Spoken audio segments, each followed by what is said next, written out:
Përshëndetje të dashur teleshikues, po fillojmë edicionin e lajmeve në televizionin 4+. Fabio Lhysi, 43 vjeçari me aftësi të kufizuara shurdh me mec, u dhënua me 20 mars nga dy të rinj 17 dhe 20 vjeçar, të cilët e goditën duke i shkaktuar plagë të rënda në kokë. Arrestohen dy të rinj nga policia dhe pranojnë fajin. Fabio Lhysi, 43 vjeç me aftësi të kufizuara shurdh me mec, u dhënua më 20 mars nga dy të rinj 17 dhe 20 vjeç, të cilët e goditën me gur duke i shkaktuar plagë të rënda në kokë. Aktualisht ai ndodhet i shtruar në Spitalin e Traumës në Tiranë, në gjendje stabël nën kontrollin intensiv të mjekëve. Policia arrestoi dhunuesit EK 17 vjeç dhe IN 20 vjeç, të cilët pranuan fajin. Sipas burimeve nga policia, dy të rinjt thanë se 43 vjeçarin e njihnin më parë. Më 20 mars në mbrëmje janë takuar rastësisht në rrugë dhe 43 vjeçari i ka ofenduar. Fillimisht, ata u tallën me 43 vjeçarin për shaka, por në momentin që Fabio Lhysi i ka ofenduar, aty e kanë goditur me grushte. Dyshohet se për shkak të dhunës, 43 vjeçari ka përplasur kokën në një cep muri, gjë që i ka shkaktuar dhe çarjen e rëndë në kokë. Policia e Lushnjës ka sekuestruar kamerat e sigurisë në zonë për të zbardhur dinamikën e plotë të ngjarjes, ndërsa gjykata e Fierit caktoi masën e sigurisë arrest me burg për 20 vjeçarin IN dhe detyrim paraqitje për 17 vjeçarin EK. 43 vjeçari është në gjendje stabël. Komisioni Qendror i Zgjedhjeve vendosi që votat e mbi 231.000 shqiptarëve nga diaspora do të numërohen tek Parku Olimpik në Tiranë. Kryetari i Komisionit Qendror të Zgjedhjeve, Ilirian Celibashi, deklaroi sot se Komisioni Qendror i Zgjedhjeve ka vendosur që Parku Olimpik i Tiranës të jetë ambienti në dispozicion për procesin zgjedhor, pasi plotëson të gjitha kërkesat për administrimin, ruajtjen, numërimin dhe vlerësimin e votave nga jashtë vendit. Shumë shpejt, ndoshta duke filluar nga data 1 ose 2 prill, ky ambient do të vendoset fizikisht në dispozicion të Komisionit Qendror të Zgjedhjeve me idenë që duke filluar nga data 5 prill tjetë në gatishmëri të plot teknike për të kryer më së pari procesin e përgatitjes së dokumentacionit zgjedhor dhe dërgimin e këtij dokumentacioni tek votuesit jashtë territorit të Republikës së Shqipërisë. Dhe është rasti të rikonfirmoj që gjithë ky proces do të kryhet nën mbikëqyrjen e plot të gjithë përfaqësuesve të subjekteve zgjedhore të cilët marrin pjesë në këtë proces, por njëkohësisht vëzhguesve të ndryshëm, qoftë atyre vendas, atyre ndërkombëtar dhe natyrisht edhe medias. Dhe besoj që ambienti kënaq nga çdo pikpamje interesat e të gjithë grupeve. Dhe më së shumti ndihmon edhe Komisioni Qendror të Zgjedhjeve për ta organizuar ashtu sikurse do duhet këtë proces nga pikpamja teknike. Mbi 231.000 shqiptarë që jetojnë jashtë vendit u regjistruan për të marrë pjesë në zgjedhjet parlamentare të 11 majit. Aksidentet rrugore javën që lan pas kanë shkaktuar viktima dhe të plagosur. Në një javë humbën jetën 9 persona. Aksidentet rrugore vazhdojnë të marrin jetë. Javën që lan pas humbën jetën 9 persona, mes tyre një i mitur 4 vjeçar. Pakujdesia gjatë ngjarjes së mjetit është shkaku kryesor, thot policia. Në 20 mars, aksidenti tragjik në Fushë Prez mori jetën e 4 të rinjve, 2 vëllezër, kushuriri dhe shoku i tyre. Ata u përplasën me një betoniere dhe më pas makina ku po udhtonin mori flak edhe u dogjën brenda saj. Ndërsa shoferi betonieres 24 vjeçari Aleksandr Krashi u arrestua pasi nuk ishte patent për mjetet e rënda.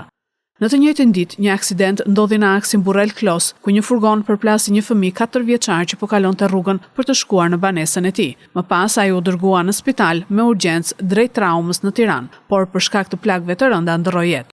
Në Bulqiz ndodhi një tjetër aksident ku 64 vjeçari Sali Hoxha humbi drejtimin e mjetit dhe përplasi për vdekje këmbësoren Hysnie Murra. Kurse në 21 mars në mëngjes një aksident ndodhi në Kukës, ku një 21 vjeçar humbi kontrollin dhe përplasi për vdekje 51 vjeçarin që po lëvizte me motor. Më 18 mars, një 25 vjeçar që po lëvizte me motor në aksin rrugor Shkodër-Velipoj u përplas nga një makinë dhe humbi jetën. Para ditën e 16 marsit, në aksin rrugor Pogrades-Qaftan, një automjet i drejtuar nga një 29 vjeçar përplasi për vdekje këmbësorin 55 vjeçar. Përgjatë kësaj jave janë shënuar dhe aksidente të tjera në Laç, Patok, Velipoj dhe Korç, ku kanë mbetur të plagosur disa persona, përfshi drejtues mjetesh, ciklist dhe këmbësor. Sipas policisë së shtetit që prej fillimit të shkurtit e deri më tani ka patur mbi 64 aksidente automobilistike të shënuara në të gjithë vendin. Goditi një punonjës të komisariatit të policisë Fier arrestohet në flagrancë shtetasi DD 31 vjeç për veprën penale të goditjes për shkak të detyrës. Gjithashtu në pranga janë vënë dhe 2 persona të dënuar pasi thyen masën e sigurisë arrest në shtëpi. Specialistët për hetimin e krimeve të komisariatit të policisë Fier arrestuan në flagrancë shtetasin DD 31 vjeç banues në Vlosh, Roskovec, për veprën penale të goditjes për shkak të detyrës. Gjatë veprimeve procedurale për vënien e një mase administrative, shtetasi DD ka goditur me grusht një punonjës të komisariatit të policisë Fier, thuhet në njoftimin e policisë. Policia e Fierit gjithashtu në pranga ka vënë dhe 2 persona të dënuar për dhunë në familje, pasi thyen masën e sigurisë arrest në shtëpi të vendosur nga gjykata. Specialistët për hetimin e krimeve të komisariatit të policisë Fier arrestuan në flagrancë shtetasit EB 20 vjeç banues në Fier dhe RH 28 vjeç banues në Roskovec.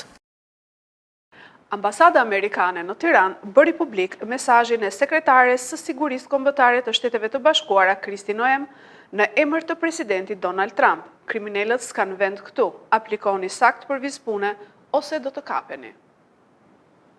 Ambasada Amerikane në Tiranë ka bërë publik mesazhin e sekretares së sigurisë kombëtare të Shteteve të Bashkuara, Kristi Noem, që e ndan në emër të presidentit Donald Trump, në lidhje me emigracionin e paligjshëm.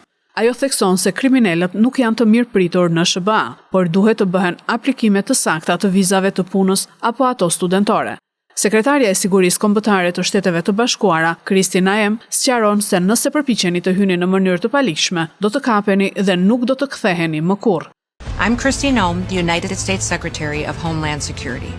Thank you, President Donald J. Trump, for securing our border and putting America first. Let me deliver a message from President Trump to the world. If you are considering entering America illegally, don't even think about it. Let me be clear. If you come to our country and you break our laws, we will hunt you down. Criminals are not welcome in the United States. For too long, weak leadership has left our borders wide open, flooding our communities with drugs, human trafficking, and violent criminals. Well, those days are over. Under President Trump, we are defending American families and restoring their safety.